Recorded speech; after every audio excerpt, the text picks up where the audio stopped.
Bismillahirrahmanirrahim. Assalamualaikum warahmatullahi wabarakatuh. Alhamdulillahi rabbil alamin. Allahumma fasalli wa sallim ala sayyidina wa nabiyyina wa maulana Muhammadin Sayyidina wa maulana Muhammadin wa ala alihi wa ashabihi wa azwajihi wa dhurriyyatihi wa man tabi'ahum bi ihsanin ila yaumiddin, amma ba'du. Setelah kita membahas pertemuan yang lalu tentang masalah wadi'ah, bahasa kitanya barang titipan, sekarang kita akan bahas pembahasan yang baru, yaitu tentang masalah luqatah. Luqatah ini bahasa kitanya barang tercecer, barang temuan. Tapi apa definisi luqatah itu? Luqatah itu adalah barang yang didapat dari tempat yang tidak dimiliki oleh seseorang pun. Barang, nanti kita sebutkan barang ini, nanti ada barang yang berupa benda bergerak, nanti seperti binatang. Ya, binatang itu ya seperti kambing, sapi, atau burung. Ya, burung kambing orang lepas. Nah, bisa saja itu. Atau manusia, anak orang hilang. Kita menemukan anak orang, kan sering ini ya, menemukan anak orang begitu. Atau bendanya benda tidak bergerak, arti benda tidak bergerak itu benda mati, seperti kita menemukan uang, dompet, atau apa saja gitu.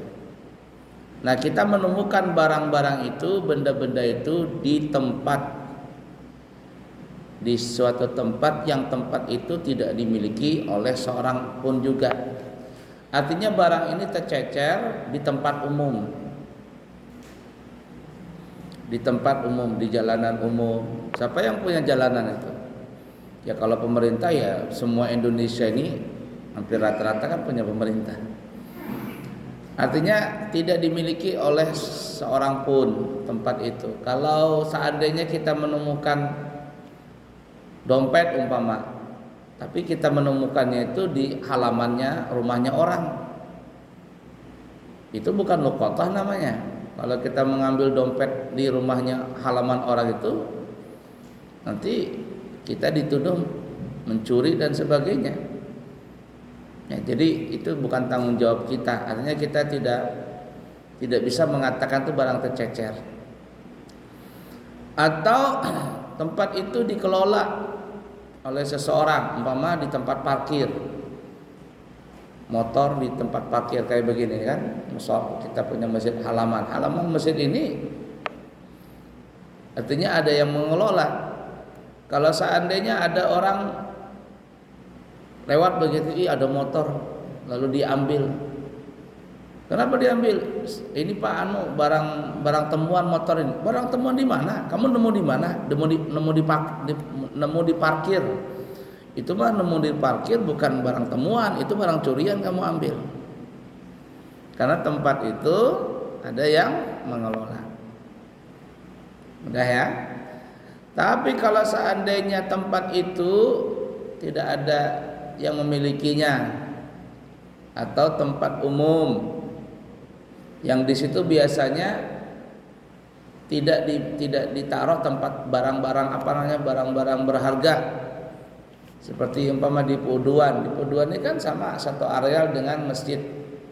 Tapi apakah memang di Puduan itu tempat orang naruh jam tangan atau orang naruh dompet di situ? Tentu tidak. Makanya kalau ada orang yang menemukan barang, sesuatu barang di mana namanya itu di tempat wuduan, entah itu berupa jam tangan, dompet, surat menyurat dan sebagainya, maka ini masuk kategori namanya luqatah. Luqatah. Tapi kalau seandainya barang itu ada di tempat penitipan barang, kalau kita pergi ke mall atau kemana begitu, ada tempat penitipan barang di situ. Di situ umpama ada orang nitipin tas lah atau apalah begitu. Tiba-tiba ada orang yang datang ngambil barang itu di tempat penitipan barang. Ketahuan orang, ditangkap. Kamu kenapa ngambil barang tuh? Ini kan barang temuan, Pak. Saya ambil di situ. Saya mau kasihkan ke orangnya. Kamu bukan, itu namanya bukan barang temuan. Itu namanya barang titipan. Kalau kamu ngambil di situ, itu namanya mencuri. Nah, oleh karenanya definisinya tadi itu dikatakan menemukan barang di tempat yang tidak dimiliki oleh seorang pun juga. Artinya tempat umum yang di situ biasanya nggak ada orang naruh barang di tempat itu. Mudah dulu ya dipaham ya. Nah, ini definisi ini harus mengikat supaya kita kalau melihat hukum keluar dari definisi ini itu maka sudah tidak bisa dinamakan definisi yang bersangkutan. Seperti luqatah tadi, barang temuan, menemukan barang di tempat umum yang tidak dimiliki orang. Nah, di tempat umum ini harus tahu. Nah, kalau di tempat khusus, di tempat orang yang punya tempat yang dimiliki orang, lalu kita menemukan barang, itu bukan luqatah namanya. Kalau kita ambil, maka kita bisa dikatakan masuk kategori mencuri nanti.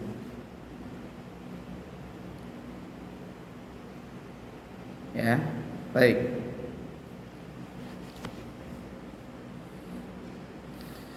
Nah, nanti kalau kita seandainya menemukan barang tersebut, melihat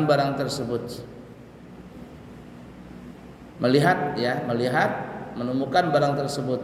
Kalau seandainya kita mengambil barang tersebut, maka tanggung jawab untuk mengembalikan barang itu dituntut atau dipertanggungjawabkan kepada kita. Jadi kalau seandainya kita melihat begitu ada dompet di jalanan jatuh, lalu kita ambil, kita sentuh pakai tangan, maka tanggung jawab itu sudah dibebankan kepada kita. Artinya kita wajib mengumumkan, dan apabila ada memang pemiliknya yang sah, wajib bagi kita untuk mengembalikan. Tapi orang zaman sekarang enggak, kalau dapat barang temuan, wah ini rezeki katanya. Rezeki di mana? Dapat uang 100.000 di jalanan umpama. Itu bukan rezeki. Kalau kita ngambil berarti ya kita masuk dibilang mencuri juga tidak, cuman haram hukumnya. Kita ambil lalu kita gunakan, kita belanjakan, haram hukumnya. Nah, nanti lain halnya kalau ada sesuatu yang tidak bisa lagi bertahan, ya seperti kita menemukan es cendol kah atau apa di jalanan begitu, nggak ada pemiliknya. Kalau kita ambil kan kita wajib mengembalikan. Tapi kalau 1 hari nggak dikembalikan, kira-kira basi nggak? Basi. Gimana ini? Nah, nanti ada hukumnya tersendiri tuh. Barang yang tidak bisa bertahan lama, gimana hukumnya? Kita menemukan nasi kotak begitu di jalanan, ya, di pinggir jalan. Punya siapa ini? Nggak ada yang tahu. Kalau kita ambil, kita tanggung jawab untuk mengembalikan barang tersebut. Tapi kalau orang yang nggak datang 1 hari, basi nggak kira-kira? Nah, ketika kita mengambil itu, mengembalikan orang yang nggak datang, kemudian bisa sampai basi, apa yang kita mesti lakukan nanti itu? Nanti ada hukum-hukum tersendiri itu. Nah, lalu umpama juga ada kita menemukan binatang, burung beo, pasti ada pemiliknya nih. Terbang dia di jalan begitu. Kan burung beo atau burung kakak itu enggak tapi kuat jalan. Kita ambil, kita bilang siapa yang punya ini. Nah tentu kita pelihara burung itu sampai nanti pemiliknya datang dan mengambil itu. Selama pemeliharaan itu gimana hukumnya? Kita belikan jagung umpama ya, belikan makanan burung, kita rawat dan sebagainya. Bagaimana hukumnya itu nanti? Ada nanti bab tersendiri seperti itu. Ini. Saya punya mertua di Jakarta itu dulu punya burung yang bisa bicara lah. Ya, entah gimana lepas dia itu, hampir 2 bulan hilang burung itu. Sekalinya jalan-jalan mertua saya ini di komplek perumahan itu tiba-tiba ada suara burung itu manggil apa? Pokoknya dia suara khas. Kata mertua saya, "Lah, ini burungku nih, di mana ini?" Jadi pas mertua saya lewat dipanggilnya, umpama nih ya. Ngelihat begitu di rumah orang diketok, "Pak, ini mohon maaf ini burung saya ini."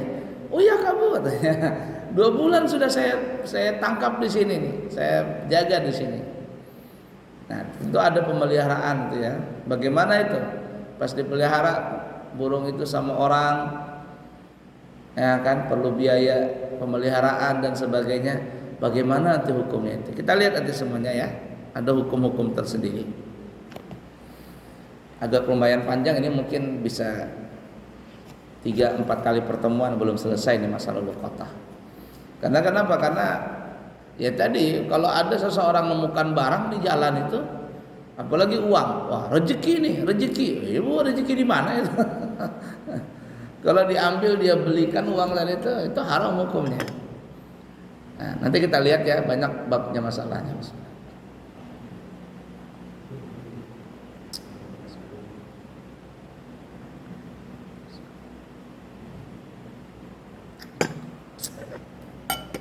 Baik. Hukum mengambil barang temuan atau luqatah itu. Kita ngelihat umpama ada dompet tercecer di jalanan. Kita mengambil barang itu apa hukumnya?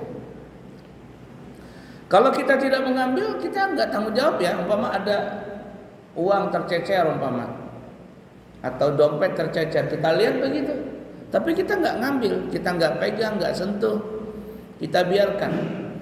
Maka kita tidak ada tanggung jawab untuk mengembalikan barang itu. Tidak ada tanggung jawab mengembalikan, tidak ada tanggung jawab untuk memelihara dan sebagainya. Kalau kita ya sudah lewat saja. Nah, ada siapa namanya orang Jerman di sini. Entah orangnya masih ada namanya Imron, tau? Pernah kenal nggak Imron? Ya karena dia suka ceramah-ceramah maka sudah dipanggil ustadz dulu. Sudah bisa bahasa Indonesia. Dulu kalau nggak salah dia punya tempat penyaluran anak-anak yang kepingin sekolah ke Jerman. Ya, saya berapa kali ketemu sama dia, sampai sudah lama ya, ada berapa mungkin 5 tahun yang lalu. Tidak tahu kemana orangnya. Dalam satu acara kadang saya ceramah, dia ceramah. Nah orang kalau dengar ceramahnya kan unik, orang Jerman. Ya bahasa Indonesia. Ya. Jadi Ustadz Imron ini, ya kita panggil Ustadz lah ya. Ustadz Imron ini, Imron kalau nggak salah, saya lupa namanya. Dulu di situ di MT Haryono di dekat lampu merah, kantornya dekat lampu merah Balikpapan Baru situ. Pas turunan. Setelah apa namanya? Dulu namanya sekarang lote ya. Nah, dekat situ. Kantornya di situ dulu. Nggak tahu sekarang kemana orangnya.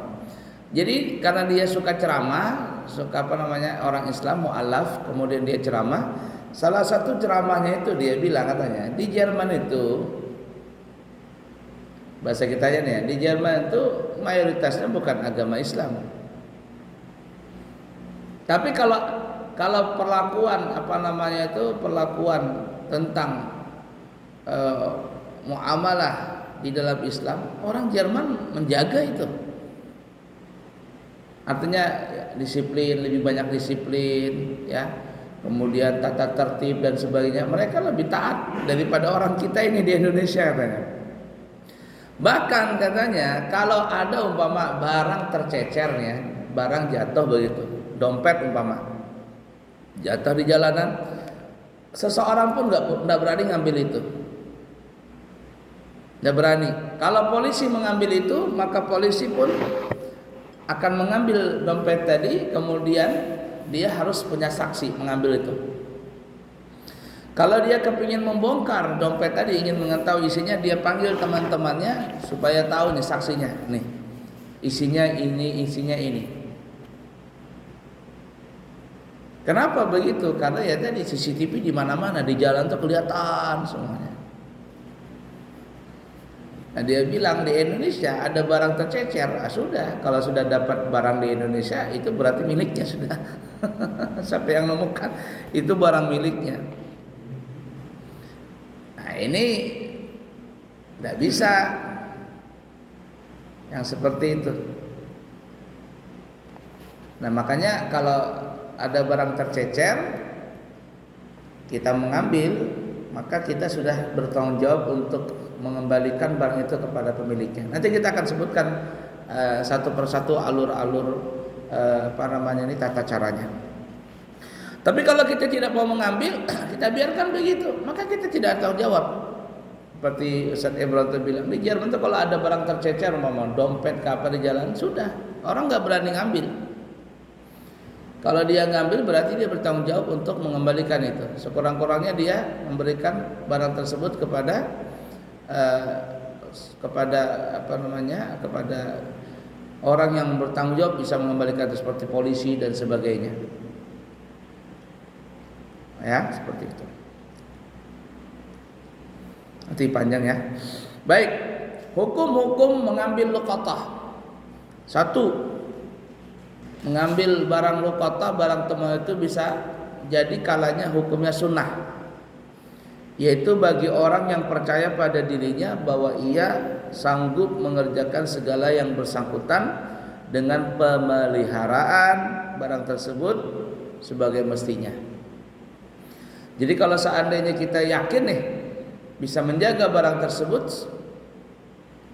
kemudian nanti sampai pemiliknya datang lalu kita kembalikan, kita sanggup itu, yakin, maka kita hukumnya sunnah mengambil barang tersebut, kita jaga dengan baik-baik, kita umumkan sampai pemiliknya datang lalu kita kembalikan.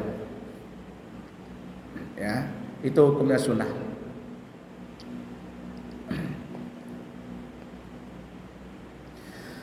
Yang kedua, wajib mengambil barang luqatah itu apabila berat sangkaannya bahwa barang itu akan hilang dengan sia-sia kalau tidak diambilnya. Ya, ini kalau seandainya nggak diambil ini pasti akan hilang atau akan diambil sama orang yang tidak bertanggung jawab. Maka pada saat itu kalau kita yakin bisa menjaga itu dan kita yakin juga bahwa barang ini kalau kita tidak ambil akan hilang sia-sia, akan diambil sama orang yang tidak amanah atau akan berbahaya kalau seandainya nggak diambil, maka kita wajib mengambil barang tersebut. Tapi hukum awal tadi ya kembali ke kita dulu, kita mampu nggak itu? Ya. Umpama nih ada sapi lepas begitu, sapi siapa ini? Kalau kita memang ahli dalam menangani sapi tersebut, kita yakin menangani bisa, kemudian yakin menjaganya sampai mengembalikannya, dan kita juga berprasangka kalau sapi ini lepas begitu saja di jalan, dia akan merusak keamanan, merusak barang-barang orang, maka saat itu kita wajib untuk mengambilnya. Ya, kembali ke kita dulu, kita mampu apa enggak memelihara sapi tersebut sampai mengembalikan kepada pemiliknya. 1, kemudian yang kedua, ini berbahaya enggak kalau seandainya tidak diambil. Nah, pada saat itu kita ambil.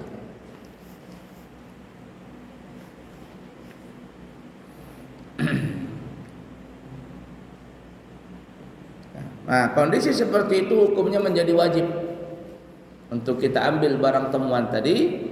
Kita jaga supaya barang tadi tidak jatuh kepada orang yang tidak baik. Sampai akhirnya pemiliknya datang dan kita mengembalikannya. Kemudian makruh bagi orang yang tidak percaya pada dirinya,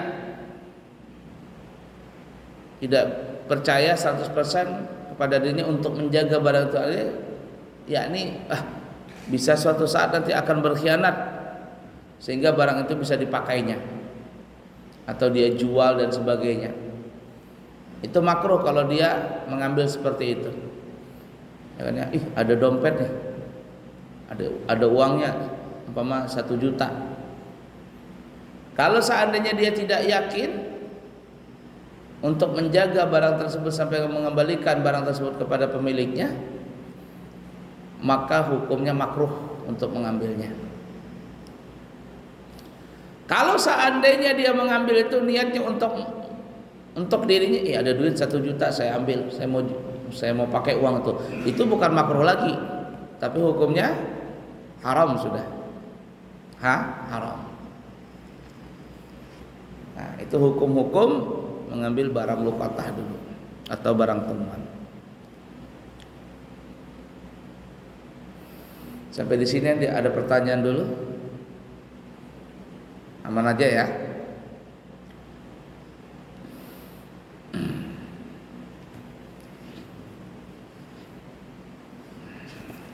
Baik. Nanti kalau menemukan barang ya, kemudian diumumkan, itu jangan diumumkan secara gamblang begitu. Ya boleh dikasih tahu, diumumkan, dikasih tahu, tapi kisi-kisinya aja itu. Nanti kita sampai hadisnya tentang Nabi menyuruh untuk siapa yang menemukan barang itu untuk mengumumkan, tapi cuman gambaran kecil saja. Jangan secara detail. Telah ditemukan jam tangan di Puuduan. Mereknya apa? Merek apa yang mahal tuh? Seiko apa? Warna bentuknya begini, warnanya ini itu. Wah, lengkap semuanya dikasih tahu sama pengumuman ini di masjid. Nanti ada yang ngaku, Pak, itu jam tangan saya, Pak. Sebutin Bang sifat-sifatnya. Karena dia sudah dengar, hafal dia. Ini. Kita kasihkan, ternyata bukan pemiliknya. Tapi kisi-kisinya aja. Telah ditemukan jam tangan di tempat peruduan. Ya, jam tangan di tempat peruduan. Umpama warnanya hitam. Mereknya nggak usah dikasih tahu. Umpama ya, kisi-kisinya aja namanya. Datang nanti orang, Pak, saya kehilangan jam tangan. Oh ya, gimana bentuknya, Pak? Warnanya hitam, Pak. Mereknya apa ya? Mereknya Pak, Alba, Pak. Oh salah, Pak, ini bukan Alba mereknya. Mereknya apa, Pak? Itu rahasia. Berarti bukan punya Bapak. Kan gitu tuh. Tapi itu saya lupa, Pak. Itu kan alasan saya lupa, Pak, mereknya, Pak. Kamu lupa ya? Ada bukti yang lain nggak bahwa itu punyamu? Kalau memang ada buktinya, ada saksinya, ada suratnya dan sebagainya, bawa ke sini. Gitu ya.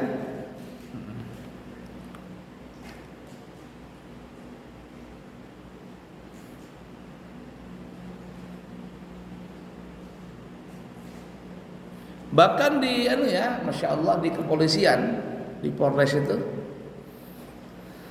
itu bahkan bukan hanya barang temuan yang dikembalikan sama polisi ya, tapi barang curian pun dikembalikan sama pemiliknya. Ada orang kecurian sepeda motor, polisi alhamdulillah menangkap dan menemukan pelakunya.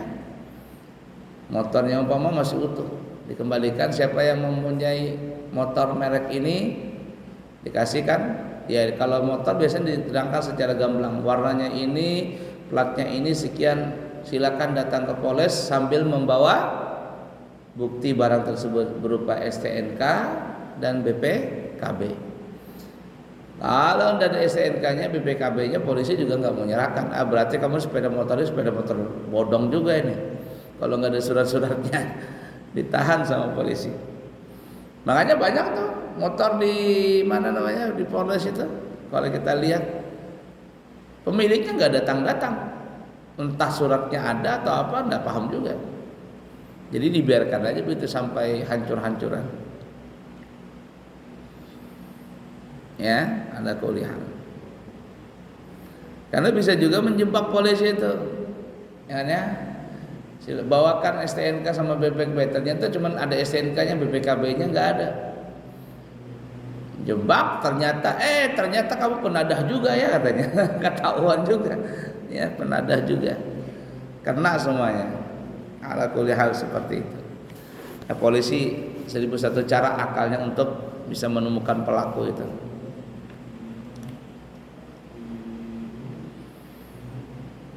Atau terkadang polisi juga menemukan pemiliknya, surat BPKB lengkap, tapi motor yang sudah dimodif ini, modif itu, ketahuan sama polisi, kena sanksi lagi. Jadi banyak motor-motor yang dimodif itu tidak berani juga orang ngambil, ya hilang aja sudahlah. Kenapa? Karena kalau diambil bermasalah karena dimodif ini, modif itu dan macam-macam sebagainya. Ala kulli hal. Dan yang saya tahu pengambilan sepeda motor curian itu, ya pengambilan oleh pemiliknya itu yang saya tahu nggak ada biaya ya, cuma menunjukkan surat. Itu dalam dalam hukumnya, tapi tidak tahu kalau dalam prakteknya ada apa enggak itu ucapan terima kasih. Biasanya ada lah ya, uang rokok lah apa ya, itu biasa untuk memperlancar urusan. Kita di Indonesia ini ya begitulah sudah ya. Kalau nggak ada duit seperti itu berat tangannya. Tapi bukan polisi ya, bukan polisi. Saya berapa kali menemukan orang-orang seperti itu, tapi bukan polisi. Saya urusan di satu tempat umpama. Ya, surat menyurat. Kenapa kata saya surat menyurat saya susah keluar? Saya datangin ke bosnya, mana bosnya kata saya. Ini Pak. Kenapa ini belum diurusin, saya punya surat menyurat tanda tangan. Pak, ini orangnya nggak ada. Kata saya itu orangnya. Pak, ujung-ujungnya Pak, pelicinnya nggak ada. Wah, kata saya ini repot juga kamu ini urusan. Ya. Kasih kan kata saya, berapa sih mintanya? Udah mahal-mahal Pak, cuma 150 untuk beli rokok aja. Sudah selesai. Kadang begitu tuh, ya, kita punya urusan ya itu. Repotnya di situ terus. Kayaknya KKN itu sudah mendarah daging ya. Kalau kita datang satu tempat begitu ya, surat menyurat itu sekurang-kurangnya harus bawa gorengan dulu. Bawa gorengan, bawa roti nih, untuk makan di kantor situ Pak. Kerjakan Pak. Mau dia. Kalau begitu aduh repotnya setengah mati.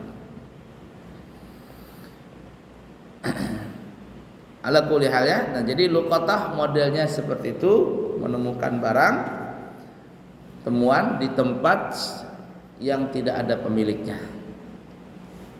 Hukumnya kita sebutkan tadi, sunnah apabila kita yakin mampu menjaga barang tersebut apabila kita ambil, memeliharanya sampai mengembalikannya.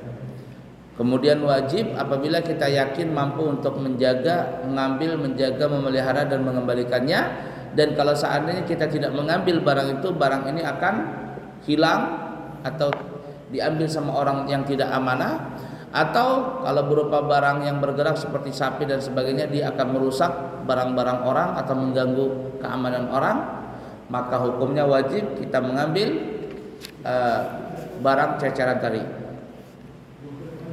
Yang ketiga, makruh kita apabila kita tidak yakin amanah 100% di dalam memelihara barang tersebut, menjaganya sampai mengembalikannya. Artinya dikhawatirkan suatu saat kita bisa mengambil barang tersebut. Kalau kita tidak yakin 100% di hati kita, maka hukumnya makruh. Haram kalau memang dari awal ketika menemukan barang itu memang niatnya ingin mengambil. Seperti halnya orang-orang zaman sekarang ini, kalau menemukan duit di jalan, rezeki nih dapat 100.000, rezeki nih dapat 200.000. Nah itu hukumnya kalau diambil, dia pakai uang tadi, ini jelas hukumnya haram karena nawaitunya, ya kata orang nawaitunya, niatnya orang itu sudah dari awal ingin mengambil dan menggunakan barang tersebut bukan dengan mestinya. Nah, nanti ada hukumnya. Nanti kita akan sampai permasalahan itu. Makanya tadi kita katakan ada barang yang bertahan lama. Nanti kalau kita menemukan emas, umpama menemukan surat menyurat, dompet dan sebagainya kan itu ada kan ya. Ini artinya barang yang bisa bertahan lama. Maka kita nanti umumkan itu selama setahun. Cara mengumumkannya nanti bisa lewat radio, umpama lewat pengumuman di masjid dan sebagainya. Itu selama setahun pengumuman itu ada berjalan. Nah, nanti biaya pengumuman nanti kita lihat siapa yang menanggung itu semuanya. Ya kan ya? Tapi kalau barang itu tidak bisa bertahan lama, seperti umpama kita tadi menemukan apa ya? Menemukan cendol, menemukan makanan, menemukan kue. Ini kalau kita diamkan, jangankan 1 tahun, sehari aja bisa basi. Bagaimana ini kita ini barang ini? Nah, nanti kita boleh memakannya, atau kita boleh menjualnya sampai nanti kedatang pemiliknya. Apabila pemiliknya datang, kita mengembalikan upah barang tersebut, harga barang tersebut. Nah, tapi kalau seandainya pemiliknya nggak datang juga, ya sudah, boleh kita ambil situ. Tapi lebih amannya kita ambil, kita manfaatkan. Berapa kira-kira harganya, kita berikan ke sabilillah, seperti masjid, pembangunan masjid, musola dan sebagainya. Ya. Ada orang nih pernah kejadian ya di Pandan Sari kalau tidak salah, daerah Kebun Sayur. Dia punya toko emas. Kemudian ada seseorang belanja di tokonya dia. Ibu-ibu kalau tidak salah. Beli, sudah semuanya surat menyuratnya lengkap, semuanya belinya. Tapi mungkin ibu ini lupa atau apa bagaimana tuh, emas itu terjatuh di tokonya orang ini. Nah, yang masalahnya adalah ibu ini bukan orang Balikpapan, orang Sulawesi. Dan yang punya toko ini nggak kenal dengan ibu itu, artinya sekali ketemu di situ aja, apalagi orang jauh, ya akhirnya ibunya orang Sulawesi pulang. Lama ditunggu-tunggu, tidak datang nih. Tidak datang, gimana ini? Akhirnya datanglah yang pemilik toko ini sama saya. Gimana ini Pak? Katanya. Gini aja kata saya. Karena sudah lama ya, sudah diumumkan ditunggu-tunggu, tidak datang. Kata saya, bagaimana itu emas dijadikan uang, disumbangkan ke pesantren saya. Kira-kira berapa itu? Katanya 5 jutaan. Nah, Bapak mau nggak itu dijadikan uang, kemudian disumbangkan ke pesantren saya, diniatkan sebagai amal jariah orang tersebut. Tapi dengan catatan, apabila orangnya datang menunjukkan bukti-buktinya, Bapak mau mengembalikan nggak uang tersebut? Kalau yang sudah diinfakkan ke pesantren jangan diambil lagi. Artinya itu menggantung. Kalau seandainya orangnya tidak datang sama sekali sampai hari kiamat, itu sebagai amal jariah orang tersebut, tapi melalui perantaraan sampean. Tapi kalau orangnya datang menunjukkan surat-suratnya, Bapak harus amanah mengembalikan barang itu. Uang yang sudah dimasuk pesantren ini jangan diambil lagi. Itu sebagai amal jariah buat Bapak. Gimana Pak? Ya sudah katanya, sudah. Akhirnya dijual ditukarkan ke uang, emasnya tetap ditahan sama dia, ditukarkan ke uang, kemudian disumbangkan sebagai amal jariah orang tersebut. Sampai sekarang pemilik toko itu tidak ada ngasih kabar sama saya. Sudah berapa tahun itu ya, tidak ada ngasih kabar bahwa pemiliknya emas itu datang. Artinya ya sudah, itu dianggap sebagai amal jariah. Karena mau diumumkan kemana? Karena bukan orang Balikpapan, bukan orang sini, orang Sulawesi. Yang jelas orang Sulawesi, belum pernah kenal sama sekali kecuali di waktu itu. Nah, cuman kalau ketemu mungkin tahu karena ada surat-suratnya kan pembelian emas tadi. Nah, itu nanti kita akan sampai pembahasan seperti itu. Jangan, nggak boleh langsung serta merta diambil langsung dipakai, nggak boleh. Ya. Nah, jadi nanti kita boleh memiliki barang tersebut dengan catatan nanti ada kita niat secara pasti bahwa kita akan mengembalikan barang itu apabila sang pemilik yang asli datang. Nah, tapi kalau pemilik yang nggak datang ya sudah, kita boleh memilikinya. Atau yang lebih aman lagi, kita tidak memilikinya tapi kita jadikan amal jariah buat si pemiliknya itu. Udah dipaham dulu ya. Insyaallah nanti kita sambung lagi. Masih banyak masalah-masalah. Banyak kalau muamalah ini ya, bab muamalah ini dari jual beli sampai seterusnya. Kalau kita amalkan semua apa yang di dalam ilmu fikih ini, maka insya Allah damai tentram kehidupan kita. Tidak berani kita mengganggu gugat, tidak berani kita mengambil bukan hak kita. Ya tadi kata Ustadz Imran itu, katanya di Jerman apabila ada dompet jatuh di jalan, satu pun gak ada yang berani mengambil. Ya dibiarkan saja. Dia biarkan saja, ada yang berani mengambil. Kenapa? Karena kalau mengambil dia bertanggung jawab dan pasti ketemu. Karena pemilik CCTV di mana-mana. Jadi dibiarkan begitu sampai pemiliknya datang. Ketika pemiliknya datang, sudah ambil. Nah, kalau ada yang berani mengambil, maka harus ada saksi.